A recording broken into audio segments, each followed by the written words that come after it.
Let's talk about another scary trend in adolescent relationships, or things that are maybe a bit scandalous that don't involve naked pictures. This is a text screenshot. It's made its way around the internet. Why? A boyfriend texted rules to his girlfriend before she went off to college. So if you look at this, it includes no boys, no drinking. She has to answer when he texts, no parties, has to text saying you're home at 9:30 every night.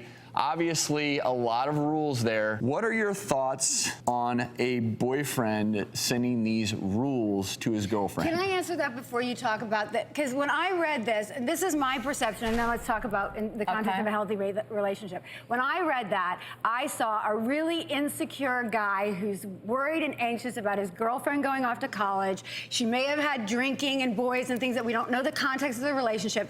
I have received, it flashed me back to high school. I received messages like that from boyfriends, and it's like this desperate sort of clinging on to, you know, I want you, not really having the tools to communicate it effectively, trying to put boundaries. I'm not condoning it. I have empathy for the boy. Right, but what you're doing is looking at the underlying, but you're not looking at the behavior. Exactly. I mean, people who commit domestic violence have underlying insecurities. And so what you need to look at is the behavior, and what I see is an inappropriate relationship. 100%. My daughter just went off to college. She has a boyfriend. If she got that text, I would literally be like, run. You are not allowed to see him anymore. Delete him from your phone. I mean, she's starting college. She's probably 18 or 19.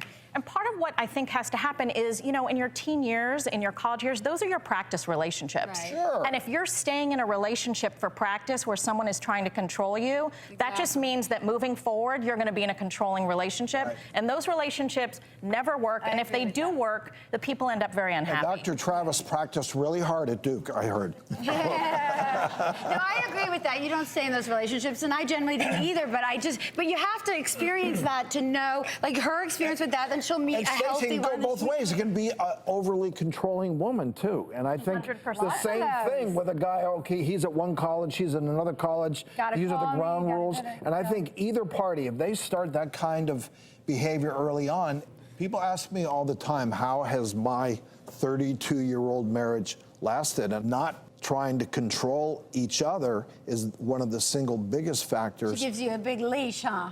Well, and I give her a leash too. That I mean, that we know each other, and obviously respect and the trust is there. But at the, you know, we understand each other there. And I will say, and that was our first child. Bad guy. You're a good guy. Drew is a great husband, a great father. I will say this, probably 2 months after we started hosting the show 9 years ago, because we are now in season 9, I went with Drew and Robin, and remember that weekend we went down to Orange County, and obviously just starting to get to know you and your wife, and you guys have such a great relationship together because you support one another. And here I am, a third wheel, never been out to LA before. I spent the weekend with you all, and you couldn't have made me feel more welcome, but also just the way you two interacted was just so healthy. And it's hard to go spend time if you're on a weekend trip with a couple and they don't have that healthy relationship. It can be very awkward being the third wheel. You guys were, ever since then, I think you two have such a great relationship in that regard. I got lucky, and